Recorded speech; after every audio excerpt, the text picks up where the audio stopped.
Assalamualaikum warahmatullahi wabarakatuh. Kami dari kelompok 3 Ekonomi Makro ingin memperkenalkan diri. Nama saya Yohanatollah Farsah dengan NIM 2024 021 097.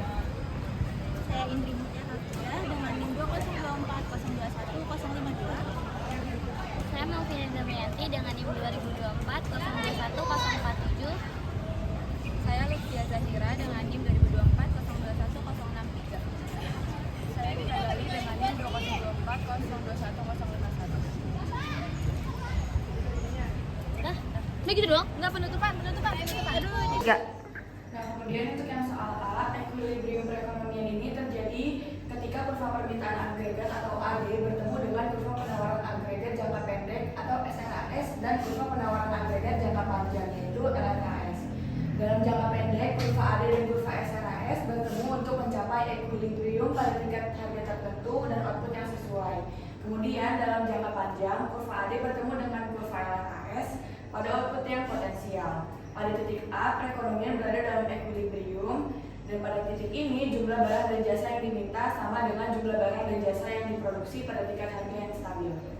Nah, untuk jawaban yang D, di sini aku mau ngejelasin ketika bank sentral itu meningkatkan penawaran uang sebanyak 5%. Nah, hal ini tuh bakalan berdampak pada permintaan agregat yang yaitu pertama itu lebih banyak uang di masyarakat yang akan mendorong konsumsi dan investasi. Lalu yang kedua itu bank akan lebih mudah memberikan pinjaman sehingga suku bunga cenderung menurun.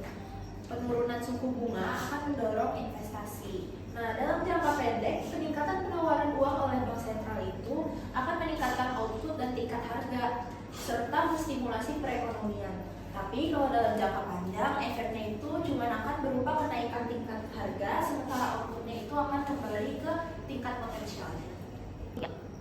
Jadi untuk jawaban dari soal yang C itu adalah di diagramnya yaitu dalam jangka panjang upah nominal akan menyesuaikan diri dengan kenaikan tingkat harga. Hal ini akan menggeser kurva SAS itu ke kiri atau melemah. Nah, sampai memotong kurva AD yang baru pada titik C, dan pada titik C itu output real kembali ke level potensial, tetapi tingkat harga lebih tinggi dibandingkan dengan titik yang A. Terus, kenaikan tingkat harga yang terus-menerus akan menyebabkan pekerjaan menuntut kenaikan upah nominal. Ketika upah nominal naik, biaya produksi perusahaan meningkat, sehingga mereka akan mengurangi produksi dan menaikkan harga. Proses ini penyesuaian akan berlanjut sampai output kembali ke level potensial. 3. Jadi untuk menjawab nomor D yaitu ada teori sticky wage yaitu upah KU. Dalam konteks penawaran, agregat menjelaskan bagaimana upah nominal seringkali tidak langsung menyesuaikan dengan perubahan dalam tingkat harga atau kondisi ekonomi lainnya. Nah, sini ada soalnya yaitu A versus B, yaitu upah nominal di titik A biasanya lebih kecil dibanding upah nominal di titik B dalam jangka pendek. Terus selanjutnya ada A versus C, yaitu upah nominal di titik A biasanya lebih besar dibanding upah nominal di titik C dalam jangka pendek. Terus di sini namun dalam jangka panjang upah nominal dapat menyesuaikan lebih fleksibel sesuai dengan perubahan tingkat harga dan kondisi pasar tenaga kerja. 3. Untuk jawaban yang E, yang pertama titik A ke B, upah real menurun karena tingkat harga naik tetapi upah nominal tetap. Yang kedua titik A ke C, upah real kembali ke tingkat awal karena upah nominal telah menyesuaikan dengan tingkat harga. Kesimpulannya perbandingan upah real titik A lebih besar dari titik B. Upah real titik A sama dengan titik C. Diagram di atas nih menunjukkan perbandingan upah real pada titik A, B, dan C.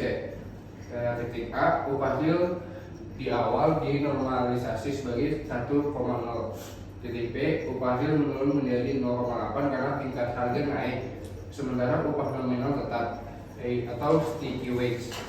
Titik C, upah real kembali ke 1,0 karena upah nominal telah menyesuaikan dengan kenaikan tingkat harga.